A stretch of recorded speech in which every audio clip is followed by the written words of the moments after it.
नमस्कार दोस्तों, स्वागत है आपका बिहार यूपी न्यूज में। यहाँ आपको मिलेगी बिहार और उत्तर प्रदेश की हर बड़ी और ताज़ा खबर, राजनीति से लेकर समाज तक और मौसम से लेकर शिक्षा रोजगार तक, सब कुछ, वो भी सबसे पहले और सबसे सटीक।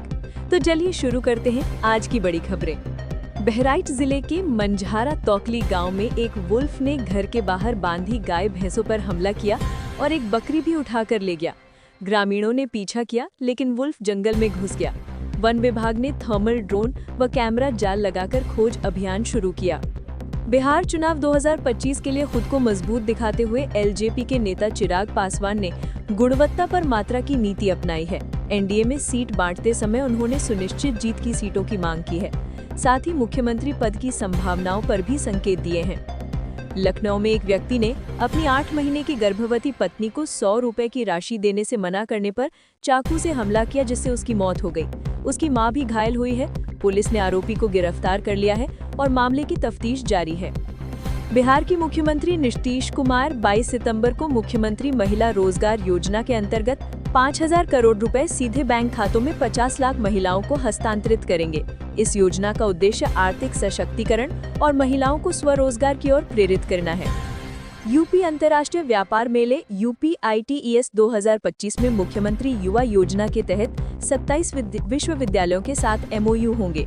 ये मेला नोएडा में 25 से 29 सितंबर को आयोजित होगा, जहां टेक्नोलॉजी, स्टार्टअप और फ्रेंचाइजी मॉडल प्रदर्शित किए जाएंगे। बिहार के विभिन्न इलाकों में गरज चमक के दौरान बिजली गिरने की घटनाओं में 4 लोगों की मौत हुई। मॉनसून के इन प्राकृतिक हादसों ने ग्रामीण सुरक्षा और मौसम चेतावनी प्रणाली की महत्ता को फिर से सामने लाया।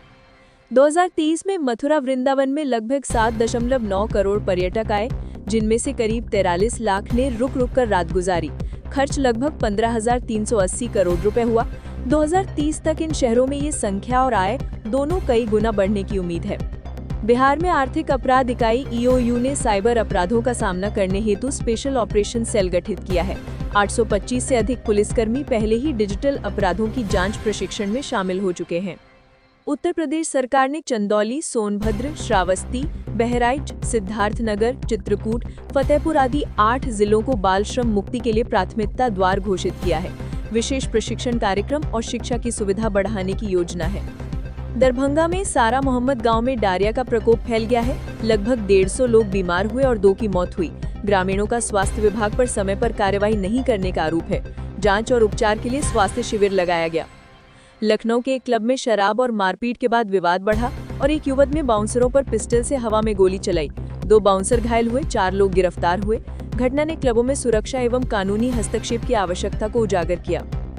2025 बिहार चुनाव में भाजपा माले ने राजद के साथ गठबंधन की घोषणा की है। ये दल मिथिलांचल सहित कई जिलों में सीटों की मांग कर रहा है। इससे राज्य में वाम दलों की भूमिका पुनर्जीवित होती दिख रही है। उत्तर प्रदेश में हाल ही में 7 महीनों में लगभग 2400 हत्या और 1100 यौन शोषण के मामलों की सूचना मिली है। कानूनी व्यवस्था और पुलिस कार्रवाई की आलोचना हो रही है। ग्रामीण इलाकों में सुरक्षा और न्याय व्यवस्था को सुधारने की मांग उठ रही है। चुनावों से पहले बिहार में पहली बार भाजपा ने अवैध प्रवास को चुनावी मुद्दा बना दिया है। इस रणनीति से जनसंख्या और सुरक्षा से जुड़ी चिंताएं जोर पकड़ती दिख रही हैं। विपक्ष ने इस कदम की आलोचना की है। दोनों राज्यों में पुलिस, शिक्षा, स्वास्थ्य और ग्रामीण विकास विभागों में कुल 20,000 से अधिक सरकारी पदों के लिए भर्ती प्रक्रिया जारी है। नौकरियों के इस ड्राइव में शिक्षक, उपनिरीक्षक, सहायक आदि शामिल हैं। इच्छुक आवेदकों ने समय सीमा के भीतर आवेदन करने की सलाह दी है। चुनाव आयोग ने बिहार की 15 गैर मान्यता प्राप्त राजनीतिक पार्टियों को उनके चुनाव न लड़ने पर अपनी सूची से हटा दिया है। ये एक चुनावी नियम का पालन सुनिश्चित करने का कदम है। उत्तर प्रदेश सरकार विभिन्न शहरों में मुख्यमंत्री अर्बन एक्सपेंशन या नई सिटी प्रमोशन योजना के अंतर्गत 12 जिलों में आवास परियोजनाएं शुरू करेगी। इनमें झांसी, बरेली, आगरा, कानपुर, लखनऊ आदि शामिल है और ये जून-दिसंबर 2025 तक चरणबद्ध होंगी। उत्तर प्रदेश ने पिछले वित्तीय वर्ष में इंफ्रास्ट्रक्चर विकास में 15% की वृद्धि दर्ज की है। नेपाल सीमा वाले जिलों में सड़क, रेल और विमानन परियोजनाएं बढ़ रही हैं। सीमा व्यापार, लैंड पोर्ट और विशेष आर्थिक क्षेत्रों की संभावनाएं चर्चा में हैं। चिराग पासवान ने बताया है कि वे अब शादी नहीं करेंगे और पूरी तरह से बिहार की सेवा एवं राजनीति को समय देंगे। उनके इस फैसले ने पार्टी और सार्वजनिक छवि में व्यक्तिगत बलिदान की भावना झोंक दी है। बिहार सरकार ने निवेश को बढ़ावा देने के लिए Bihar industrial investment promotion package 2025 जारी किया है, जिसमें मुफ्त जमीन आवंटन और 40 करोड़ रुपए तक के ब्याज सब्सिडी की सुविधा शामिल है। लक्ष्य है अगले 5 सालों में लगभग 1 करोड़ युवाओं को रोजगार देना।